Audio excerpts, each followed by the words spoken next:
and welcome to a pro tip episode all about beets. I mean, we are really digging into the root veggie theme this week. We are. We are. I'm Kate Schultz, here today with my sister to give you a short bite episode. We're talking tips, techniques, and well-earned wisdom in 6 minutes or less. I'm Betsy Wallace, and like Kate said, we've got all sorts of ideas to help you in the kitchen, with dinner, and everything that goes along with it. Sometimes it's from us, the Dinner Sisters, and sometimes it's from experts we've met along the way. And sometimes it's from our awesome listeners, which I think is a lot of this today. Mm-hmm. It is, yeah.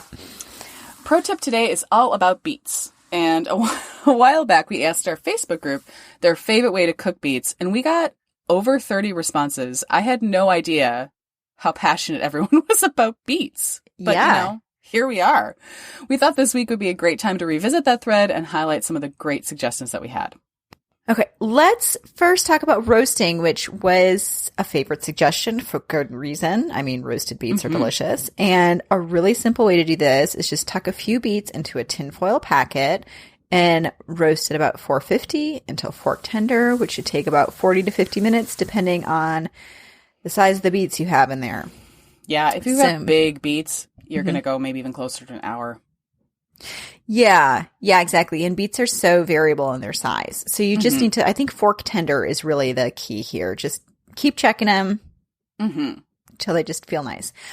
We had a few listeners suggest roasting in olive oil and balsamic vinegar, which I thought sounded good.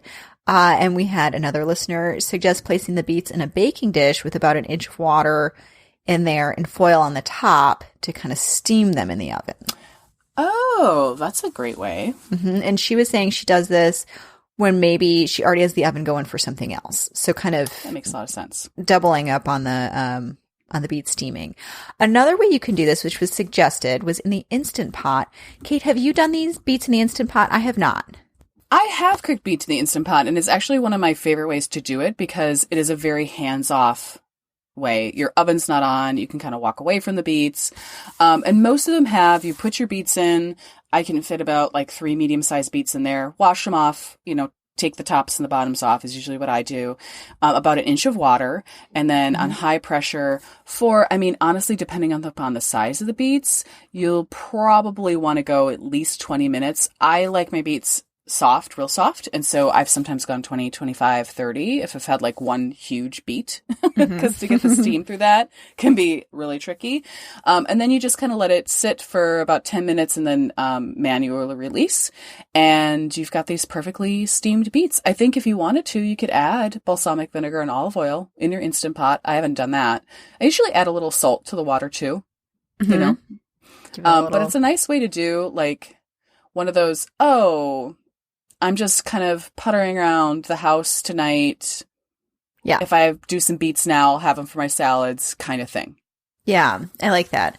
And we talk about this a lot now with these smaller appliances. It's really nice for energy efficiency to just do that in the Instant Pot or, do it with the baking dish while you already have something else in the oven. Just a nice way to go and get some meal prep done. So as far as peeling goes, we had a listener post a tip from Real Simple, the magazine and website, and they just said to rub the skins off with a paper towel over the sink. Oh. And they were saying this kind of eliminates all the beet juice and things like that getting over your cutting board or, I think that makes sense. On your hands, and then it's supposed to just kind of keep the mess cleaner. I don't know.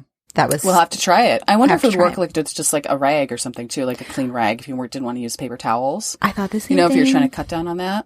Because, I'm trying to kind of cut that stuff out of my kitchen. So, okay, let's talk quickly about a few beet recipes that were suggested and that we've made. So Katie, who is a good friend of mine, suggested these smoky vegetarian beet Reubens from Food and Wine. And I have not made these, which is a crime. They sound delicious, and I know she makes these all the time. To make these, yeah. Why have we not made? We need to get on this.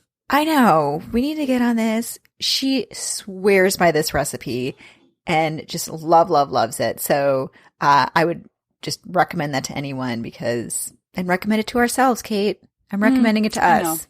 Yeah. Okay, we're getting on it. All right. What do you have for suggestions? Yeah. So, I mean, other than the beet Reuben, Tara suggested roasting them and then serving them with a strong cheese and vinegar, which I've done. Super delicious. A little goat cheese. Anything that's kind of like tangy is really, really good. Like blue cheese is good. Yeah. Are you slicing the beets and then pouring the vinegar over it? Yeah. Yeah. I'll like toss them in the vinegar and then, dot it with like a strong blue cheese. Maybe if you've got little crumbles of goat cheese or feta, anything that's got a bit of a bite to it, you want a little acid to counteract that sweet kind of earthy beet flavor to it, which is a real nice quick salad. Okay. And sometimes they've even sliced up, toss some sliced onions in vinegar, let them sit for a bit, and then toss the beets in with a little bit of that strong cheese. Yeah. It's a really delicious, like kind of grown up side dish. I like that a lot. And then my friend Elisa also suggested pickling the beets, which is, I mean, cannot go wrong. There's a ton of pickled beet recipes out there, and you can make a quick pickle, and they're kind of sweet, and they're kind of tangy, a little bit of that earthiness to them. They're delicious with, I mean, we're going into fall, so a pickled beet with any sort of like roast or something is really good. Mm-hmm.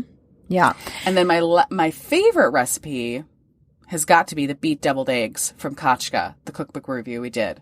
Mm-hmm. And it's the beets that are chopped up and with a little bit of the egg and walnuts and a little bit of mayo, and you pile them in a deviled egg situation. You can get that recipe on Bon Appetit, and we'll have that link in the show notes. Those are amazing. They look beautiful because they're just bright red from that pink beet. Mm-hmm. And it's just a really fun little appetizer for a fun dinner party, or, just something for any kind of party. Yeah, Kate, I'm thinking I actually have a neighborhood potluck this weekend, and that would be just a really fun, it just looks so cool because it's so bright red, and it's seasonal. All right, so there you have it. We hope this gave you an idea or inspiration to make your time in the kitchen this fall that much easier. If you think you've got a great idea, let us know. You can email us at dinnersisterspodcast@gmail.com or find us on Facebook or Instagram at Dinner Sisters Podcast. Send us a message. We'd love to hear what you're doing in the kitchen. As always, thanks for joining us. Come back soon. We'll save a spot at the table for you.